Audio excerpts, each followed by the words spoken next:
ಆತ್ಮೀಯ ವಿದ್ಯಾರ್ಥಿಗಳೇ, ತಮಗೆಲ್ಲರಿಗೂ ಶುಭ ಮುಂಜಾನೆಯ ಶುಭಾಶಯಗಳು. ವಿದ್ಯಾರ್ಥಿಗಳೇ, ಇವತ್ತಿನ ದಿನ ನಾವು ಈ ಸಮಾಜದಲ್ಲಿ ಉತ್ತಮ ನಾಗರಿಕರಾಗಿ ಬಾಳಿ ಬದುಕಬೇಕು ಅಂತಂದ್ರೆ ಅದಕ್ಕೆ ಒಂದು ಮೂಲ ಬೇಕೇ ಬೇಕು.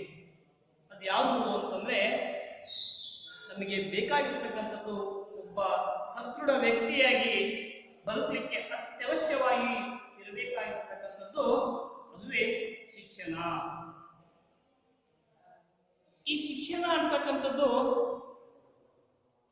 ಪ್ರತಿಯೊಬ್ಬ ವ್ಯಕ್ತಿಯ ಬಾಳಿನ ದೀಪ.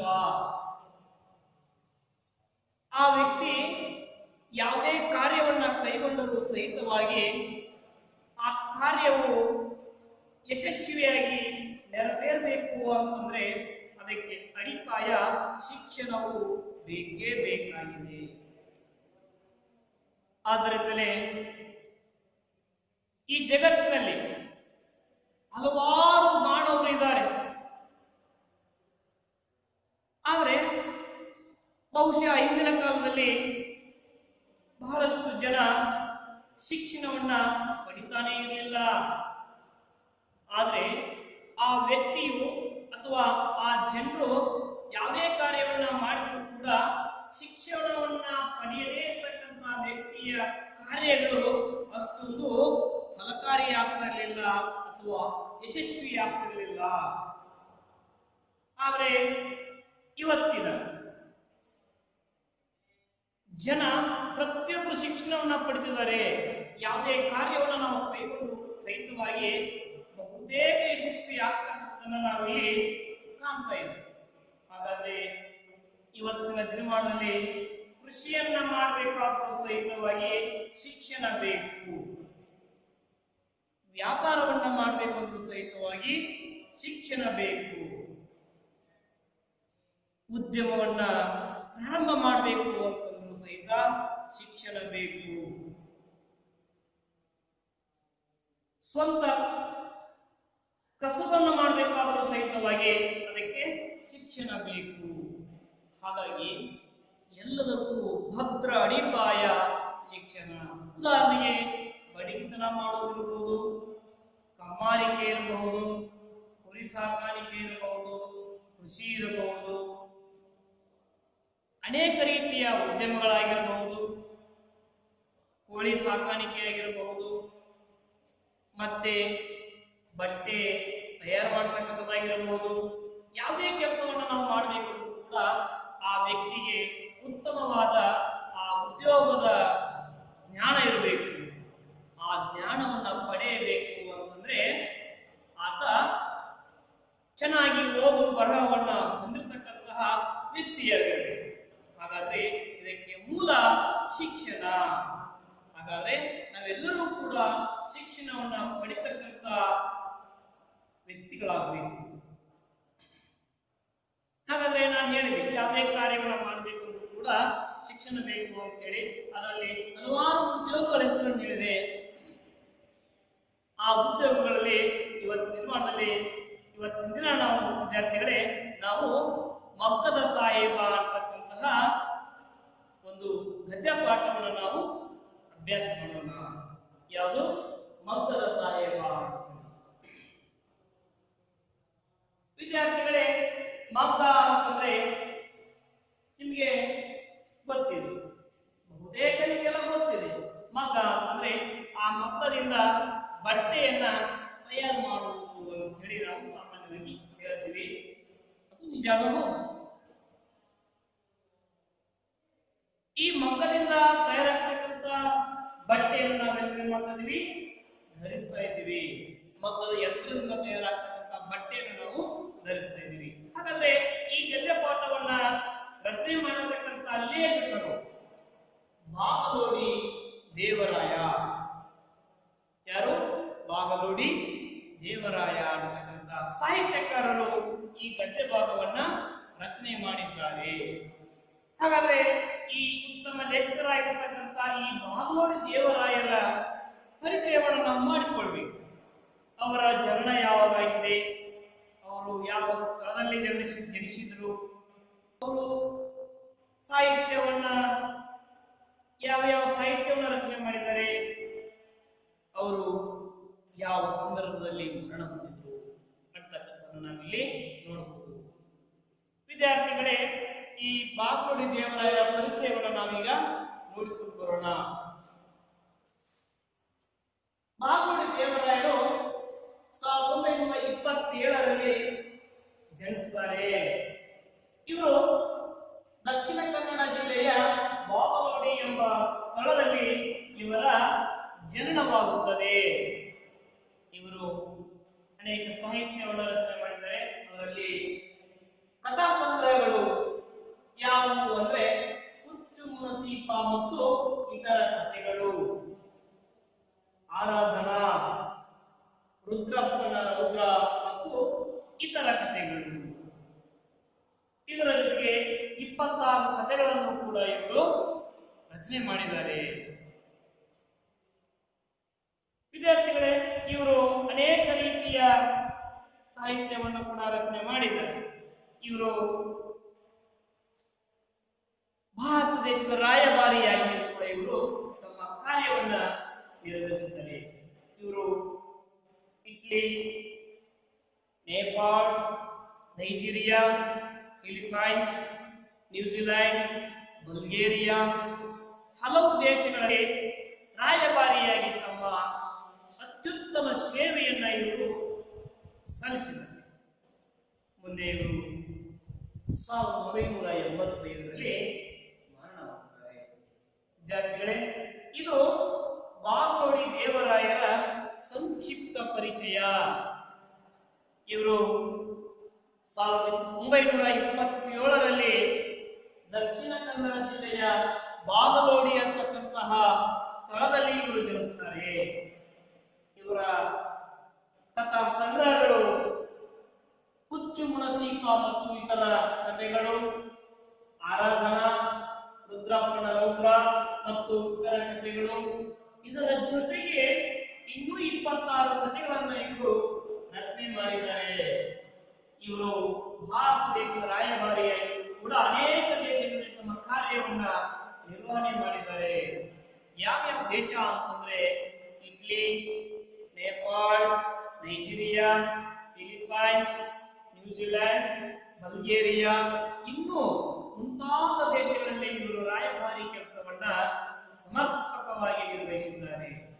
ಮುಂದೆ ಬಾಗಲೋಡಿ ದೇವರಾಯರು 1985ರಲ್ಲಿ ಇಹಲೋಕವನ್ನ ತ್ಯಜಿಸುತ್ತಾರೆ. ವಿದ್ಯಾರ್ಥಿಗಳೇ, ಈ ಬಾಗಲೋಡಿ ದೇವರಾಯರ ಸಂಕ್ಷಿಪ್ತ ಪರಿಚಯವನ್ನ ನೀವು ತಿಳಿದುಕೊಂಡಿದ್ದೀರಿ. ಈ ಬಾಗಲೋಡಿ ದೇವರಾಯರ ಪರಿಚಯವನ್ನ ಪರೀಕ್ಷೆಯಲ್ಲಿ ಕೇಳುತ್ತಾರೆ.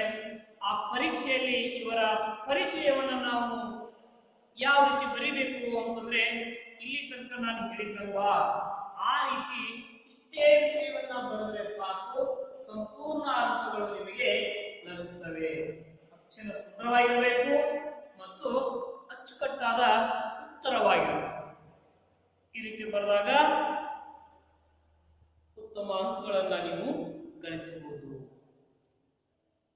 ವಿದ್ಯಾರ್ಥಿಗಳೇ, ಈ ಗದ್ಯ ಪಾಠದಲ್ಲಿ ನಾವು ಮೊದಲೇ ಹೇಳಿದಾಗೆ ಮಕ್ಕಳ ಸಾಹೇಬ ಅಂತಕ್ಕಂಥ ಒಬ್ಬ ವ್ಯಕ್ತಿ ಇರ್ತಾನೆ.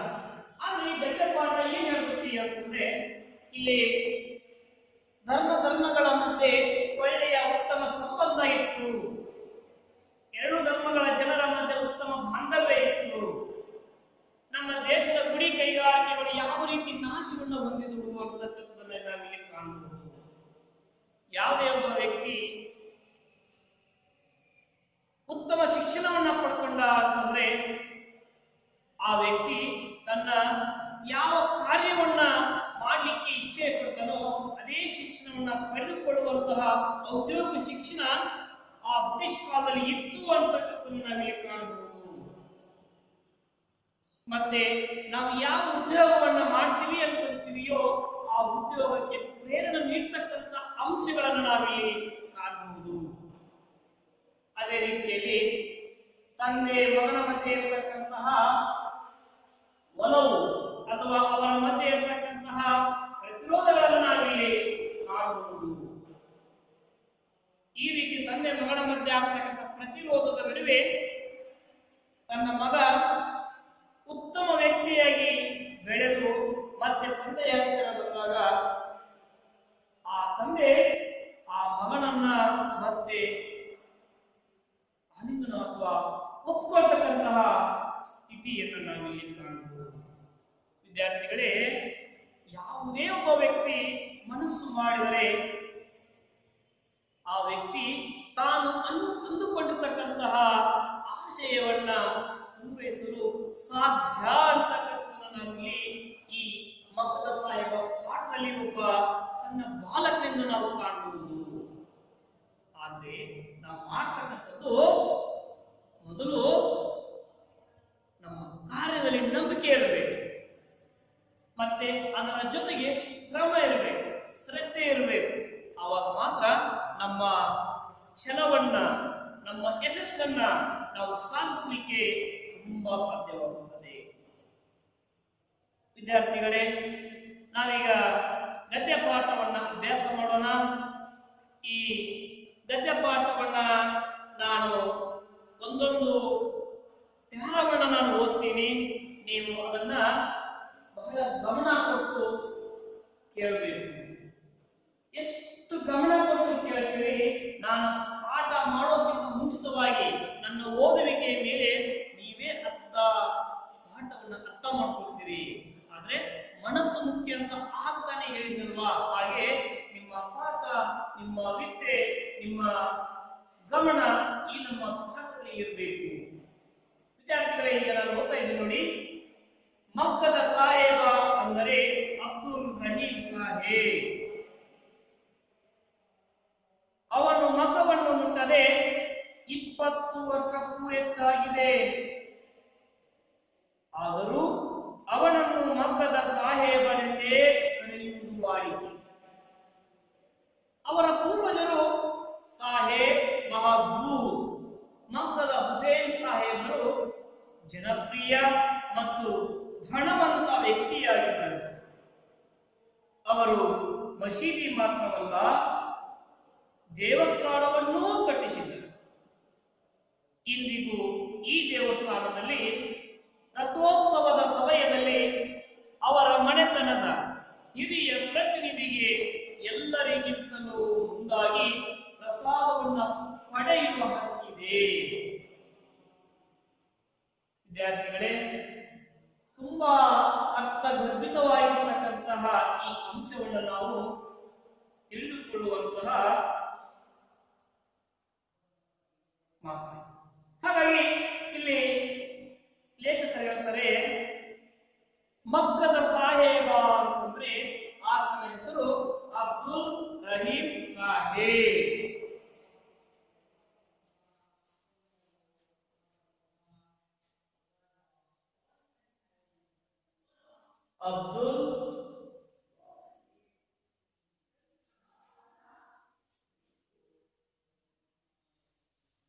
ಅಬ್ದುಲ್ ರಹೀಂ ಸಾಹೇಬ್ ಅಂತ ಹೇಳಿ ಆತನ ಹೆಸರು. ಅವನಿಗೆ ಎಲ್ಲರೂ ಮಕ್ಕದ ಸಾಹೇಬ ಅಂತ ಕರೀತಾರೆ. ಈತ ಮಕ್ಕವನ್ನ ಮುಟ್ಟದೆ 20 ವರ್ಷಕ್ಕಿಂತಲೂ ಹೆಚ್ಚಾಗಿದೆ. 20 ವರ್ಷ 20 ವರ್ಷಕ್ಕಿಂತ ಹೆಚ್ಚಾಗಿದೆ. ಆದರೂ ಅವನನ್ನ ಮಕ್ಕದ ಸಾಹೇಬ ಎಂದು ಕರೆಯುವುದು ವಾಡಿಕೆ. ನೋಡಿ, ಮಕ್ಕದ ಸಾಹೇಬ ಅಂತಂದ್ರೆ ಆತನ ನಿಜನಾಮ ಅಲ್ಲ. ಮಕ್ಕದ ಸಾಹೇಬ ಅಂತಕ್ಕಂಥದ್ದು ಆತನ ನಿಜನಾಮ ಅಲ್ಲ. ಆತನ ಹೆಸರು ಇರೋದೇ ಅಬ್ದುಲ್ ರಹೀಂ ಸಾಹೇಬ್.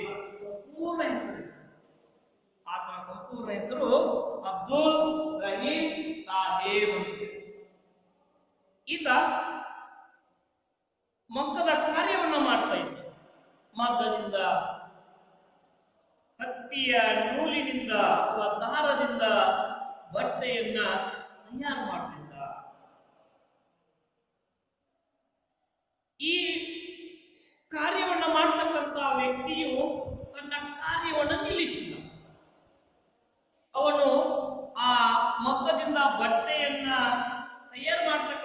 ನಿಲ್ಲಿಸಿ ಸುಮಾರು 20 ವರ್ಷಕ್ಕಿಂತಲೂ ಹೆಚ್ಚಾಗಿದೆ. ಈ ವ್ಯಕ್ತಿ 20 ವರ್ಷಕ್ಕಿಂತಲೂ ಹೆಚ್ಚಾಯಿತಂತೆ ಆತ ಬಟ್ಟೆಯನ್ನ ಅಥವಾ ಮಗ್ಗದಿಂದ ಬಟ್ಟೆಯನ್ನ ತಯಾರು ಮಾಡೋದು ಬಿಟ್ಟು. ಇಷ್ಟು ವರ್ಷ ಆದರೂ ಕೂಡ ಆ ವ್ಯಕ್ತಿಯ ಊರಿನಲ್ಲಿ ಆತನನ್ನ ಮಗ್ಗದ ಸಾಹೇಬ ಅಂತಾನೇ ಕರೀತಾರೆ. ಆದರೆ ಆತನ ನಿಜವಾದ ಹೆಸರು ಅಬ್ದುಲ್ ರಹೀಂ ಸಾಹೇಬ್ ಅಂತಕ್ಕಂಥ ಹೆಸರನ್ನ ಯಾರೊಬ್ರು ಕರೀತಾ ಇಲ್ಲ. ಯಾರಾದ್ರೂ ಅಬ್ದುಲ್ ರಹೀಂ ಸಾಹೇಬ್ ಎಲ್ಲಿದ್ದಾರೆ ಅಂತ ಬೇರೆ ಊರಿನವರು ಬಂದು ಈ ವ್ಯಕ್ತಿಯನ್ನ ಆ ಊರಿನಲ್ಲಿ ಕೇಳಿದ್ರೆ ನಮ್ಮೂರಲ್ಲಿ ಅಬ್ದುಲ್ ರಹೀಂ ಸಾಹೇಬ್ ಅಂತಕ್ಕಂಥ ವ್ಯಕ್ತಿನೇ ಇಲ್ಲ. ಯಾಕಂದ್ರೆ ಆ ಊರಿನ ಜನರಿಗೆ ಅವನದೇ ಗೊತ್ತಿಲ್ಲ, ಮರೆವಾಗುತ್ತಿದೆ. ಯಾಕೆ? ಆತ ಮಗ್ಗದಿಂದ ಬಟ್ಟೆ ತಯಾರು ಮಾಡ್ತಿದ್ದ. ಹಾಗಾಗಿ ಮಗ್ಗದ ಸಾಹೇಬ್ ಅಬ್ದುಲ್ ರಹೀಂ ಕರೆದ್ರು, ಸಾಹೇಬ ಸ್ಟೇಟ್ ಕಂಡ್ರು, ಮಗ್ಗದ ಶೇಷ ಅಷ್ಟೇ. ಮಗ್ಗದ ಸಾಹೇಬ. ದೊಡ್ಡವರು ಚಿಕ್ಕವರು ಎಲ್ಲರೂ ಕೂಡ ಈ ವ್ಯಕ್ತಿಯನ್ನ ಮಗ್ಗದ ಸಾಹೇಬ ಅಂತ ಹೇಳಿ ಕರೆಯೋದು ಆ ಊರಿನಲ್ಲಿ ವಾಡಿಕೆಯಾಗಿ ಹೋಗಿತ್ತು. ಅವರ ಪೂರ್ವಜರು ಸಾಹೇಬ್ ಬಹದ್ದೂರ್, ಮಗ್ಗದ ಹುಸೇನ್ ಸಾಹೇಬರು ಜನಪ್ರಿಯ ಮತ್ತು ಧನವಂತ ವ್ಯಕ್ತಿಯಾಗಿದ್ದರು. ಈ ಮಗ್ಗದ ಸಾಹೇಬ್ ಅಂತ ಹೇಳಿದ್ರಲ್ಲ, ಅಂದ್ರೆ ಅಬ್ದುಲ್ ರಹೀಂ ಸಾಹೇಬ್ ಈತನ ಪೂರ್ವಜರು ಅವರು ಸಾಹೇಬ್ ಬಹದ್ದೂರ್ ಮಗ್ಗದ ಹುಸೇನ್ ಸಾಹೇಬರು. ಅವರ ಹೆಸರು ಏನು ಅಂದ್ರೆ ಹುಸೇನ್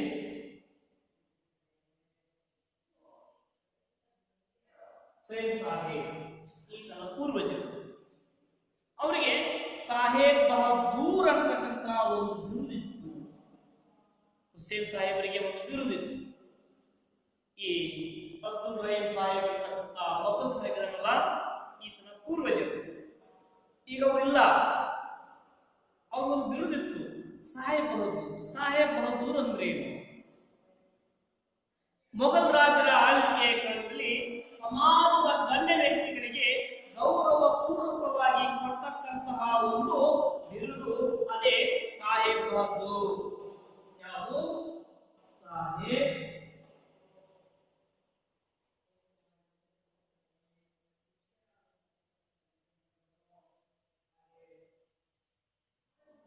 ಸಾಹೇಬ್ ಬಹದ್ದೂರ್.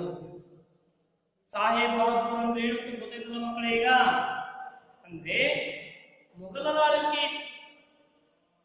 ಆಳ್ವಿಕೆಯಲ್ಲಿ ಆ ಮೊಘಲ್ ರಾಜರು, ಆ ರಾಜವಂತರು ಏನ್ ಮಾಡಿದ್ರು ಅಂತಂದ್ರೆ, ಸಮಾಜದಲ್ಲಿ ಉತ್ತಮ ವ್ಯಕ್ತಿ, ಸಮಾಜದ ಗಣ್ಯ ವ್ಯಕ್ತಿ, ಆ ವ್ಯಕ್ತಿಗೆ ಅವರು ಪ್ರತಿಷ್ಠಿತವಾಗಿರ್ತಕ್ಕಂಥ ಕೆಲವು ಬಿರುದುಗಳನ್ನ ಕೊಡ್ತಾ ಇದ್ರು.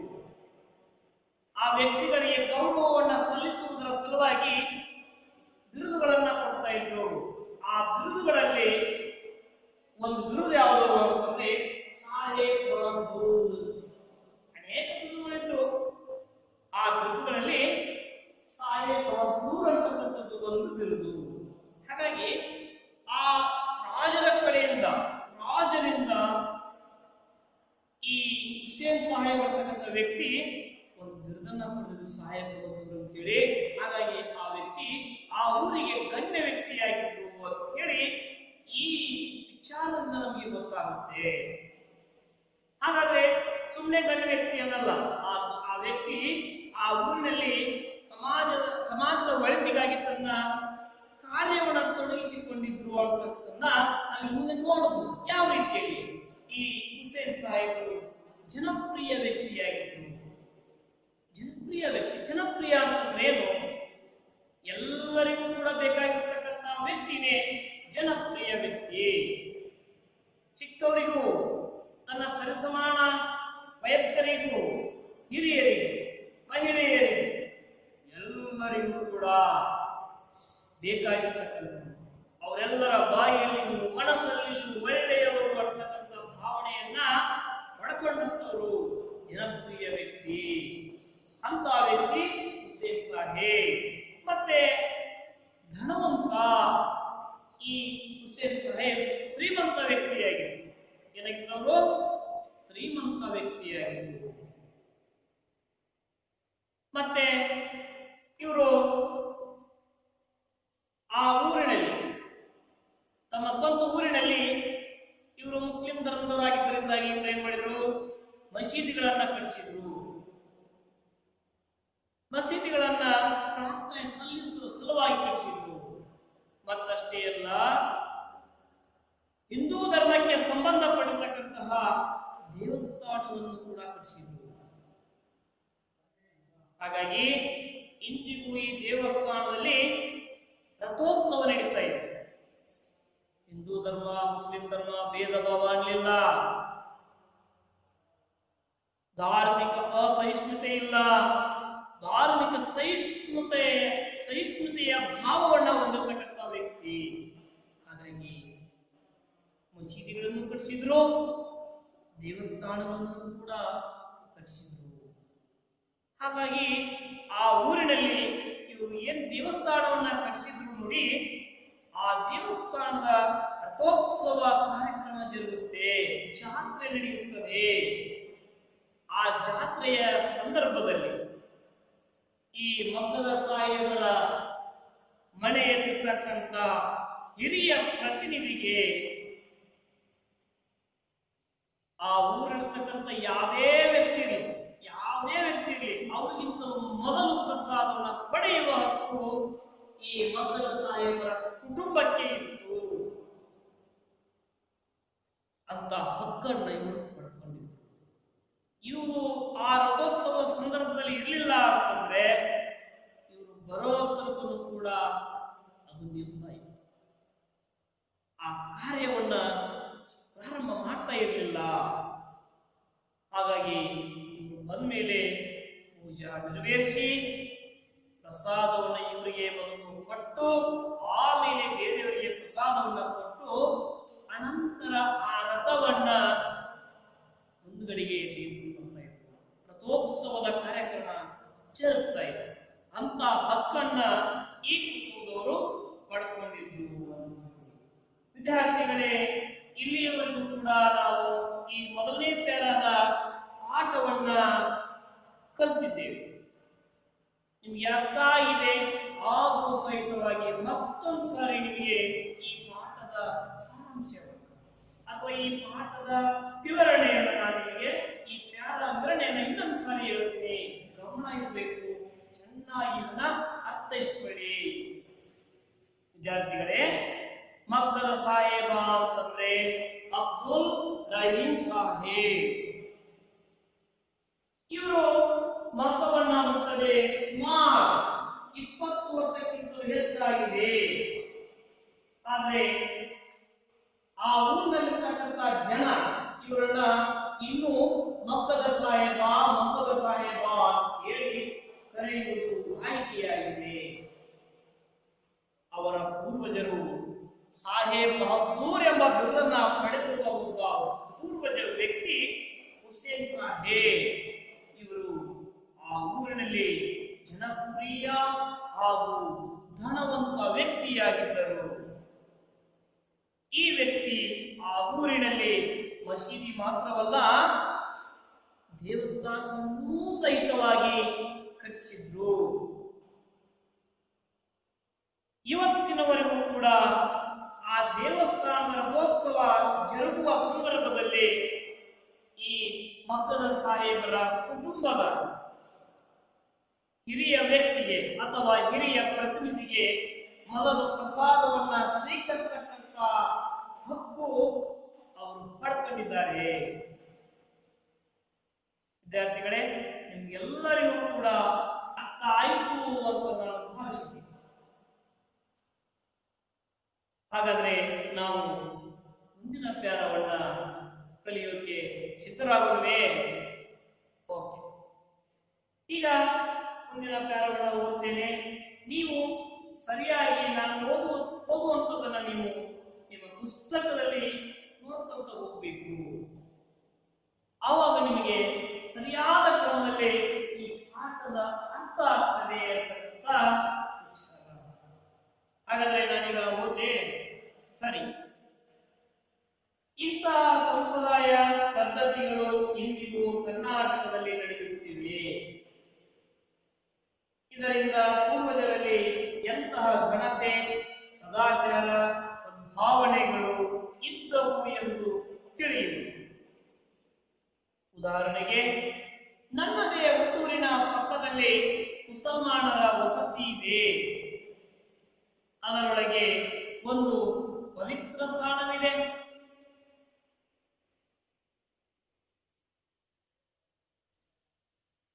ಅಲ್ಲಿ ಉರ್ಫ್ ಎಂಬ ಮುಸಲ್ಮಾನರ ಧಾರ್ಮಿಕ ಉತ್ಸವದ ಕಾಲದಲ್ಲಿ ನಮ್ಮ ಮನೆತನದ ಒಬ್ಬ ಪ್ರತಿನಿಧಿ ಇದ್ದೇ ಇರಬೇಕೆಂಬ ಸಂಪ್ರದಾಯ ಇತ್ತು. ಎಂಬ ಅಂದ್ರೆ ನಾನಿಲ್ಲಿ ಈ ಪ್ಯಾರವನ್ನ ಅಚ್ಚುಕಟ್ಟಾಗಿ ಓದಿದ್ದೀವಿ. ಇದರ ಅರ್ಥ ಏನಪ್ಪಾ ಅಂತಂದ್ರೆ, ಲೇಖಕರು ಕೂಡ ಹೇಳ್ತಾರೆ, ಇಲ್ಲಿ ಧರ್ಮ, ಜಾತಿ, ಇವ್ಯಾವುದು ಭೇದ ಭಾವ ಅಂತಕ್ಕಂಥ ಸಂದರ್ಭಗಳಿಲ್ಲ ಅನ್ನೋ ಮಾತನ್ನು ಇಲ್ಲಿ ಹೇಳ್ತಾರೆ. ಉದಾಹರಣೆಗೆ ಇಲ್ಲಿ ಹಲವಾರು ಸಂಪ್ರದಾಯಗಳು ನಮ್ಮ ಕನ್ನಡ ನಾಡಿನಲ್ಲಿ ಇದುವರೆಗೂ ಕೂಡ ನಡೀತಾ ಇದ್ದಾವೆ, ಇನ್ನೂ ಕೂಡ ನಡೀತಾ ಇದ್ದಾವೆ. ಯಾವ ರೀತಿಯಲ್ಲಿ ನಮ್ಮ ಪೂರ್ವಜರಲ್ಲಿ ಎಂತ ಘನತೆ ಇತ್ತು, ಎಂತಹ ಆಚಾರ ಇತ್ತು, ಎಂತಹ ಭಾವನೆಗಳಿದ್ದವು ಅಂತಕ್ಕಂಥದ್ದನ್ನು ನಾವಿಲ್ಲಿ ಕಾಣಬಹುದು. ಬಹಳಷ್ಟು ಗೌರವವನ್ನ ಹೊಂದತಕ್ಕಂತಹ, ಸಮಾಜದಲ್ಲಿ ಸಹಬಾಳ್ವೆಯನ್ನು ಹೊಂದುವಂತಹ, ಸಮಾಜದ ಸ್ವಾಸ್ಥ್ಯವನ್ನ ಉತ್ತಮಪಡಿಸುವಂತಹ ಕಾರ್ಯವನ್ನು ನಮ್ಮ ಪೂರ್ವಜರು ಮಾಡ್ತಾ ಇದ್ದಾರೆ. ಇವತ್ತಿನವರೆಗೂ ಕೂಡ ಈ ನಮ್ಮ ಕನ್ನಡ ನಾಡಿನಲ್ಲಿ ಅಥವಾ ಕರ್ನಾಟಕದಲ್ಲಿ ಇಂತಹ ಕಾರ್ಯಗಳು ಅನೇಕ ಕಡೆಯಲ್ಲಿ ನಡೀತಾ ಇದ್ದಾವೆ. ಹೇಗೆ? ಉದಾಹರಣೆ ಕೊಟ್ಟು ಹೇಳ್ತಾರೆ ಲೇಖಕರು, ನನ್ನದೇ ಹುಟ್ಟೂರಿನ ಪಕ್ಕದಲ್ಲಿ ಮುಸಲ್ಮಾನರ ವಸತಿ ಶಾಲೆ ಇದೆ. ಮುಸಲ್ಮಾನರ ವಸತಿ ಇದೆ, ಶಾಲೆ ವಸತಿ. ಅಲ್ಲಿ ಒಂದಿಷ್ಟು ಮುಸಲ್ಮಾನರ ಕುಟುಂಬಗಳಿದ್ದಾವೆ ಊರಿನ ಪಕ್ಕದಲ್ಲಿ. ಊರಿನ ಪಕ್ಕದಲ್ಲಿ ಮುಸಲ್ಮಾನರ ಕುಟುಂಬಗಳು ಒಂದು ಕಡೆಗೆ ವಾಸವಾಗಿದ್ದಾರೆ. ಆ ಕುಟುಂಬಗಳ ಮಧ್ಯೆ ಅಥವಾ ಆ ಮುಸಲ್ಮಾನರಲ್ಲಿ ಒಂದು ಪವಿತ್ರ ಸ್ಥಾನವನ್ನ ಕಾಣಬಹುದು. ಅದ್ಯಾವುದು ಅಂತಂದ್ರೆ, ಉರ್ಸ್ ಅಂತಕ್ಕಂಥ ಒಂದು ಮುಸಲ್ಮಾನರ ಧಾರ್ಮಿಕ ಉತ್ಸವ. ಉರ್ಸ್ ಅಂತಂದ್ರೆ ಮಹಮ್ಮದೀಯ ಸಾಧುಗಳ ಪುಣ್ಯತಿಥಿ ಮತ್ತು ಅವತ್ತಿನ ದಿನ ನಡೀತಕ್ಕಂಥ ಜಾತ್ರೆಯನ್ನ ನಾವು ಉರ್ಸ್ ಅಂತ ಕರಿತೀವಿ. ಮಹಮ್ಮದೀಯ ಸಾಧುಗಳ ಪುಣ್ಯತಿಥಿ. ಆ ಪುಣ್ಯತಿಥಿಯ ದಿನದಂದು ನಡೀತಕ್ಕಂತಹ ಜಾತ್ರೆಯನ್ನು ನಾವು ಏನಂತ ಕರಿತೀವಿ? ಉರ್ಸ್ ಅಂತ ಕರಿತೀವಿ. ಆ ರೀತಿಯ ಉರ್ಸ್ ಅಂತಕ್ಕಂಥ ಒಂದು ಜಾತ್ರೆ ನಡೀತಾ ಇತ್ತು. ಆ ಧಾರ್ಮಿಕ ಉತ್ಸವದಲ್ಲಿ ಲೇಖಕರ ಮನೆತನದ ಒಬ್ಬ ಪ್ರತಿನಿಧಿ ಇದ್ದೇ ಇರಬೇಕೆಂಬ ಸಂಪ್ರದಾಯ ಇತ್ತು. ಆ ಮುಸಲ್ಮಾನ ಕುಟುಂಬಗಳು ಈ ಊರಿನ ಪಕ್ಕದಲ್ಲಿ ಕೆಲವು ಕುಟುಂಬಗಳಿದ್ವಲ್ಲ, ಅವರು ಉರ್ಸ್ ಕಾರ್ಯಕ್ರಮ ಅಥವಾ ಜಾತ್ರೆಯನ್ನು ಮಾಡ್ತಾ ಇದ್ರು. ಜಾತ್ರೆಯನ್ನು ಮಾಡುವ ಸಂದರ್ಭದಲ್ಲಿ ಈ ಲೇಖಕರ ಕುಟುಂಬದ ಒಬ್ಬ ಪ್ರತಿನಿಧಿಯನ್ನು ಕರ್ಕೊಂಡು ಹೋಗ್ತಾ ಇದ್ದಂತೆ. ಹಾಗೆ ಸುಮ್ಮನೆ ತಮ್ಮ ಜಾತ್ರೆಯನ್ನು ಪ್ರಾರಂಭ ಮಾಡ್ತಾ ಇರಲಿಲ್ಲ. ಸುಮ್ಮನೆ ಅವರು ಜಾತ್ರೆಯನ್ನ ಪ್ರಾರಂಭ ಮಾಡ್ತಾ ಇರಲಿಲ್ಲ. ಈ ಕುಟುಂಬದ ಒಬ್ಬ ಪ್ರತಿನಿಧಿಯನ್ನ ಕರ್ಕೊಂಡು ಹೋಗ್ಬೇಕು, ಆ ಕುಟುಂಬದ ಪ್ರತಿನಿಧಿಯವರು ಹಾಜರಿರಬೇಕು, ಆಮೇಲೆ ನಾವು ಉರ್ಸನ್ನ ಪ್ರಾರಂಭಿಸಬೇಕು ಅಂತಕ್ಕಂಥ ಸಂಪ್ರದಾಯವನ್ನ ಅವರು ಹೊಂದಿದ್ರು. ಹಾಗಾಗಿ